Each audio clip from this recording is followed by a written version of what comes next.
I am confident everyone is tracking what's going on C-SPAN as well right now, but there is a vote that was pending to take place at 1:15 and then at 1:30, and that's been moved to 1:40.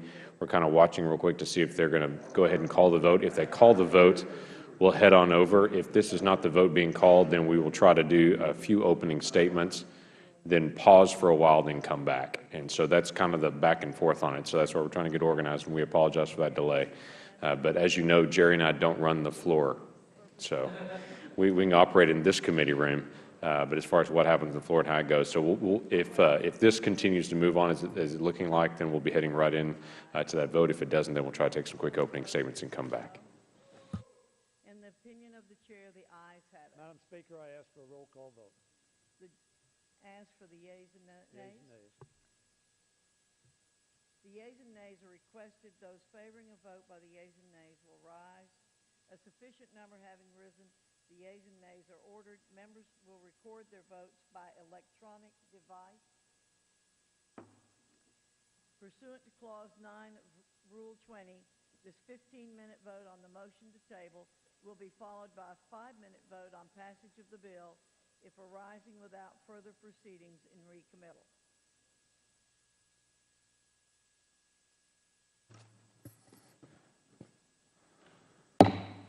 Committee will come to order.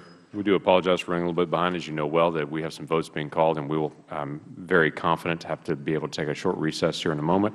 I do some other votes. Let me do a quick statement here. The Oversight Committee mission statement. This is the regulatory barriers to Indian American job creation, so I want to be able to read this statement quickly. We exist to secure two fundamental principles. First, Americans have a right to know that the money Washington takes from them is well spent. And second, Americans deserve an efficient, effective government that works for them. Our duty on the Oversight and Government Reform Committee is to protect these rights.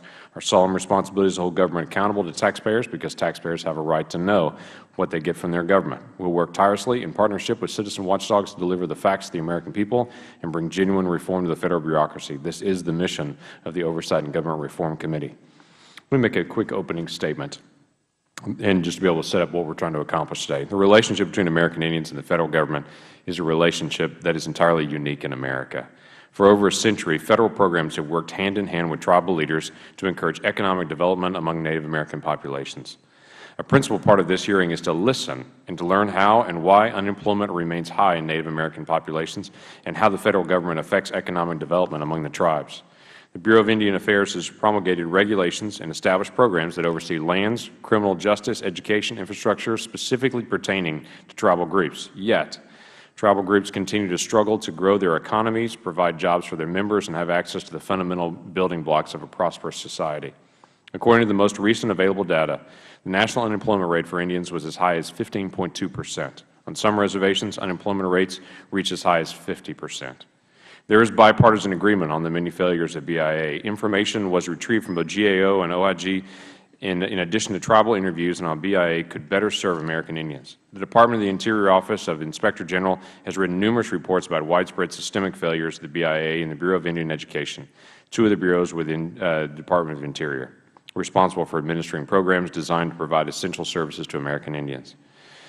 OIG investigators and auditors found disturbingly poor conditions in Indian schools prepared by the Bureau of Indian Education. Students attend classes sometimes in condemned buildings that lack proper electrical and heating systems, no fire detection systems, no running water, and in some cases buildings crumble around children as they attend class. Officer Inspector General also found that school violence was rampant and students and staff were risking their safety and sometimes their lives attending some of these schools. These conditions are clearly not conducive to learning. The Bureau of Indian Affairs has been accused of mismanaging taxpayer money by spending tens of millions of dollars on failed programs such as bungled conversion of the narrowband radio technology. The BIA Fee to Trust program can hamstring access to economic development by regulations and a process that hinders land leasing for natural resources. Tribes are often at the mercy of the Federal Government's leasing decisions and have little recourse for injecting their own opinions for self-determination in these processes. In other instances, private entities often pass up investment opportunity on Indian land because of a complicated 49-step process, which includes NEPA analysis required for development on Federal trust land. Investment on tribal land is also impeded by fractionalization, a process begun almost 150 years ago by the General Allotment Act of 1887. Land parcels given to tribal members are owned in fractional portions by thousands of heirs. Both of these land management practices can present barriers to the development of resources on Native American lands. Given these problems, it is disturbing that BIA has a long history of non-responsiveness to the Office of Inspector General and other oversight entities and routinely ignores these reports and recommendations while continuing to fall short on delivering the basic services to 1.9 million American Indians. This hearing is not designed with predetermined outcomes. We are listening and we are looking for input. We look forward to your testimony today, and we thank you very much for attending and contributing your time. As Chair, I now recognize the distinguished ranking member, Mr. Connolly, for his opening statement. I thank the Chairman, and I thank you, Mr. Chairman, for holding these hearings. Given the fact that we are already voting, I am just going to summarize a couple of high points in my testimony, and without objection would ask the full statement be entered into the record. Absolutely. Without objection. I thank the Chair. I think the Chair has outlined some of the problems in the Native American community, and especially in management issues with BIA, from education to waste, fraud, and abuse in the programs. On the other hand, I would hope that we would broaden our consideration to also look at the disinvestment in the Native American community that is occurring in this Congress. If you look at H.R. 1, the continuing resolution that was passed on a party line vote a month and a half ago, that cut Native American housing block grants by $200 million. It reduced rural utility service by 24% and eliminated entirely the Native American Youth Program. I believe that those cuts are going to have serious impacts in the Native American community throughout the United States. And so I'm going to be interested in hearing testimony about what are those impacts and what other kinds of things do we need to avoid. I noticed, for example, that an awful lot of Native American communities strongly urged us, especially Western fishing groups, Chairman Allen, are urging us not to pass H.R. 872, deregulating pesticides into the Clean Water Act. And yet, of course, we are bound to do that. That is going to happen, unfortunately. I believe that we also ought to be looking at exploring opportunities for further collaboration between the Federal Government and Native American communities.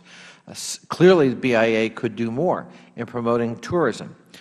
Clearly, the BIA and other elements of the Federal Government could be collaborating with a lot of Native American communities on renewable energy resources, wind power, solar power, and could actually take advantage of a natural resource we all share, especially in many of those communities. So I'm going to be very interested in talking about job creation and in taking advantage of some resources and opportunities that exist in the community, and where perhaps some of the decisions already made in this Congress have, perhaps unintentionally, but nonetheless, had a deleterious effect on the community.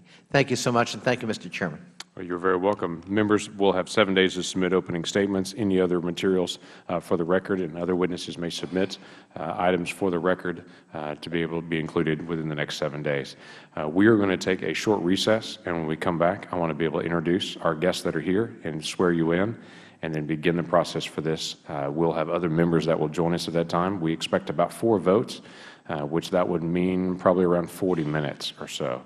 So if you need to be able to slip away and then be able to come back, you will have time to be able to accomplish that. And then our staff will be here, and they'll be able to keep you up to date with what's happening during the voting process. Thank you for being here, and we'll stand in recess.